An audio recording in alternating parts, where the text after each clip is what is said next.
Ito ang tatlong museum na nakita namin, libre lang, magkakatabi pa. Malakas ang aircon dito at marami kayong pwedeng pagpicturan. Huwag mong kalimutan magdala ng ID kasi kailangan niyan per group. Kung hindi pa kasama ang museum sa bucket list mo, baka ito na ang sign para puntahan ito.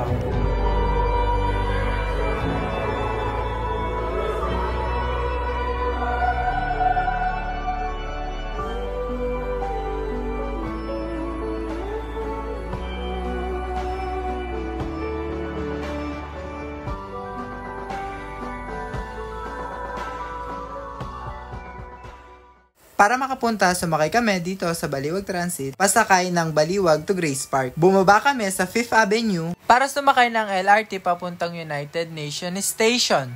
Free admission in National Museum of National History. Basta magdala ka lang ng isang valid ID. Pagpasok mo pa lang, makita mo na ang masterpiece of architecture. The metal frame glass dome, also known as the Tree of Life. Mas okay mag-start sa taas, per floor iba-iba ang makikita mo. Dito more on plant and animal sa mga makikita mo. Katabi nito ang mga historical stone. Different shape, different color, different history. Tapos may mas effort yung presentation nila dito.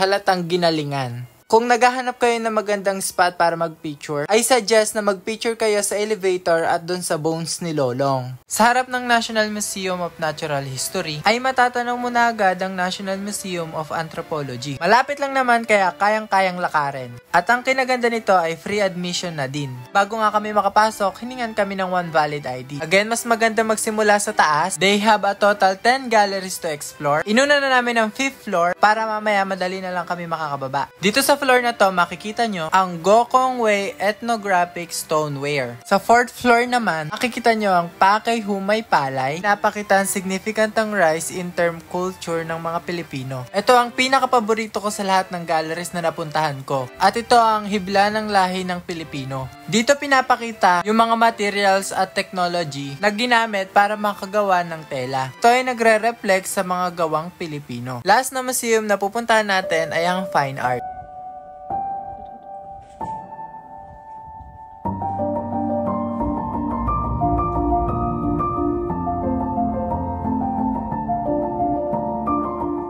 Ang pinakahuling museum na pupuntahan natin ay ang National Museum of Fine Art. Again, free admission dito at kailangan mo lang magdala ng one valid ID para makapasok. Pagpasok mo pa lang ng museum, bubungad na agad sa iyo ang sikat na painting na Stipularium. Sa 19 years na nabubuhay ako, finally nakita ko na siya. Then every floor, iba-iba makikita mo. Sa first floor, makikita mo ang mga painting. Sa second floor naman, makikita mo ang mga sculpture. If you are into modern painting, nasa taas yan. Tapos, kung mahilig ka mag-picture kagaya ko, suggest ko na mag-picture ka sa Grand Staircase. O di naman kaya mag-picture ka sa may Senate Hall. National Museum of Natural History, National Museum of Anthropology, at ang National Museum of Fine Art, all of them is free admission. Meaning, wala kayong babayaran at all. This 3 museum is open for everyone. It's open from Tuesday to Sunday, from 9 a.m. to 6 p.m. If may bala kayong pumunta, huwag niyong kalimutan magdala ng one valid ID, maraming energy at ang inyong curiosity. Huwag niyong kakalimutan na libre lahat ng mga museum, walang entrance, baka mamaya may maningil sa inyo. Libre dito O tag mo na yung mga friends mo kaya jowa para magpunta na kayo dito. If napagod ka kakalibot sa museum, if may oras ka pa at marami kang pera, tara pumunta tayong Binondo. Para makapunta, sumakay lang kami ng tuktok. Kaya naman lakarin, di na namin magawa dahil sa rami namin pinuntahan. Dito po kami ngayon sa Binondo.